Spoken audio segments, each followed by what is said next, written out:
What's up, everyone? Welcome to the Power Play with CJ. Just want to focus in on the end of two great streaks in NHL history.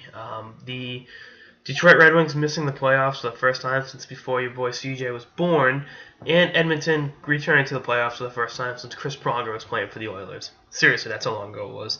Their last playoff game was Game 7 of the 2006 Stanley Cup Final. They lost to Carolina and Raleigh. That's how fucking long ago it was. And to put it in perspective, Carolina was in the playoffs back then too.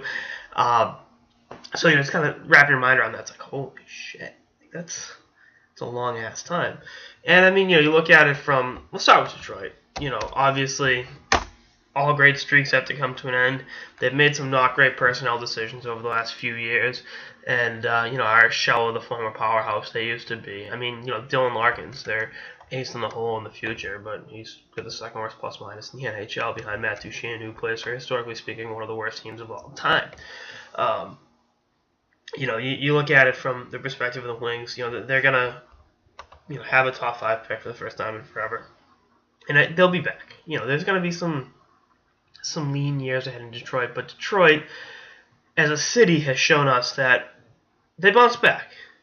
Detroit was dead 10 years ago, with the auto bailouts and all that, but it's back to work. I mean, it's not as great as it's not the glory days of the 60s for the big three and all that shit, but at the same time, it's the rest of America wrote Detroit off for dead. They bounce back.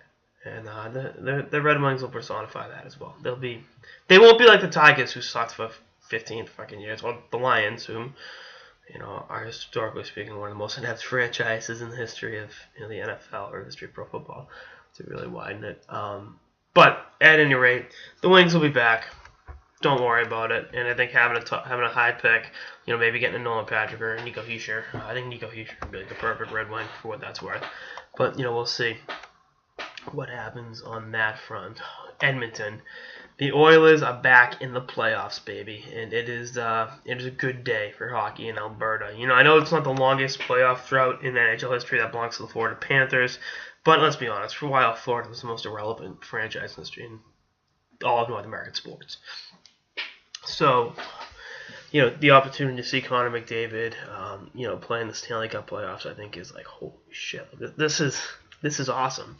And you look at how much drafting McDavid has kind of changed the dynamic for the Oilers. I mean, it goes to show you. I mean, it's when Pittsburgh drafted Crosby. When you get that superstar, everything else kind of just falls into place.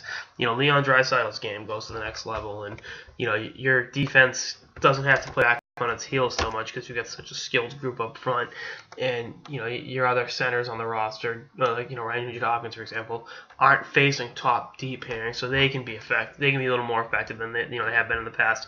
So again, I'm excited to see what Edmonton does in the playoffs. If the season ended now, they'd be playing San Jose. Quite frankly, I don't know how statistically it can happen. I mean, Edmonton need to lose a few games, or San Jose need to lose a few games. Calgary need to win a few, but I want to see Calgary and Edmonton. I want a battle of Alberta in the playoffs more than I want anything.